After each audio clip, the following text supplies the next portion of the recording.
Yo, what's up guys? Ni Apil may fun run sa Metro guys sa ano guys no. Kuyog mi tibok pamilya ni guys og mga igsoon ni Malil guys.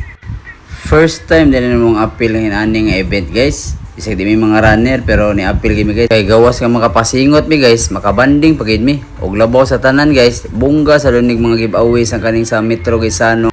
Fun run nga event. Unya ma-order nilang pa warm up guys kaning Zumba guys. Para panington sa mga bugan sa mga participants. Dire din nigihil sa Ayala guys, sa Cebu Business Park.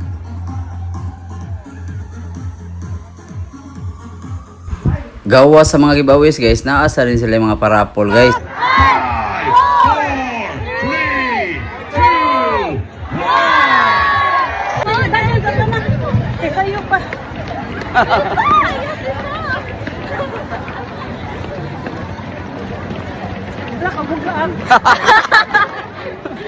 So pila ra may dagan sa 6K guys. So kabugbuwag na guys, manangita ko nila diri sa pinta. British. What's up, vlog? Good run. Hanggang kay kuan shopping. Nya mao na din ay pinaka-highlight sa tibok event guys no. Ang tanan mga giveaways guys, pertindagan na mura kag nagkuan guys, nag-grocery no. Dili ni siya kay fun run guys, grocery run sa din.